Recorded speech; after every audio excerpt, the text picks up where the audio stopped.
भगवान पूर्ण है तो उनकी सृष्टि भी पूर्ण है। आप ये नहीं कह सकते कि ये नहीं है, सब कुछ है। बुरा से बुरा भी है और भला से भला भी है, छोटा से छोटा भी है, महान से महान भी है। ये उसकी सृष्टि है, ये उसकी बाजार है। अब आप खरीदना क्या चाहते हैं? पैसा आपके पास है, खरीद लीजिए। श्वास रूपी संपत्ति है, बुद्धि रूपी आपको गाइड करने वाला है, और भगवान आपको आपकी बुद्धि को कहाँ ले जाना चाहिए ये भी बता रहे हैं। अब अपने को चल देना चाहिए। देखो, भगवान की कृपा से आप साधु समागम में आए। भगवान की तरफ से कोई कमी है क्या कृपा की?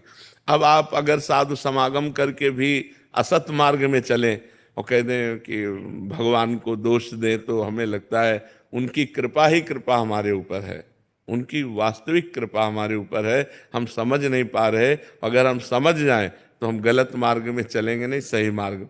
अब उन्होंने गलत मार्ग क्यों बनाया? तो वो पूर्ण है।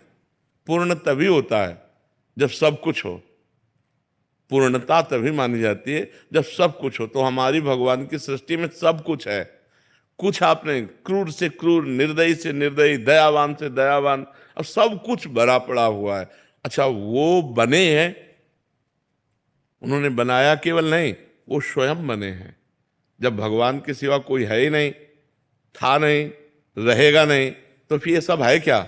वही बने हुए हैं। और यही जो जान गया, बहुनाम जन्मनावंते ज्ञानवान माम प्रपद्यते वासुदेवा सर्वमित सा महात्मा सुदुर्लभा। सब कुछ भगवान बने हैं, ये जान गए तो उत्तम महात्मा हो गए आप, उत्तम गति को प्राप्त हो गए। तो हमको अच्छी गति, अच्छे मार्ग में चलना है। भगवान ने जो बुरे मार्ग बनाए वो पूर्ण है, वो पूर्ण परमात्मा है, इसलिए उन्होंने पूर्ण सृष्टि रची है, सब कुछ रचा है। देखो, यहाँ भोजन पाते हैं और यही मलाशय है, यही मूत्राशय है, सब कुछ बना है। अब कह दे मलाशय मूत्राशय न हो तो फिर कैसे भोजन का व्यवस्था होती? भोजन का पाचन तंत्र काम करके मलाशय मूत्राशय कैसे? तो सब कुछ होना चाहिए। तो अब मलमूत्र एकदम घृणित चीज है, लेकिन बनता कहाँ से है?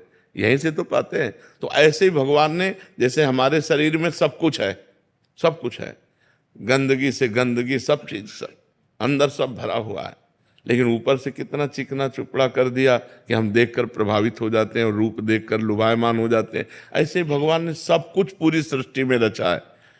तो हमको क्या चाहिए? हमको कौन से मार्ग में चलना चाहिए ये भी प्रकट होकर बता दिया। तो अब हमारी गलती है कि हम सही मार्ग न चलकर गलत मार्ग में चलते हैं। भगवान को इसमें दोष न दे, क्योंकि वो पूर्ण है। घर पूर्ण तभी माना जाएगा जब रसोई भी हो और लेटरिन बाथरूम भी हो, तभी माना जाएगा कि ये घर पूर्ण है। ऐसे संपूर्ण सृष्टि को भगवान ने पूर्ण रचा है।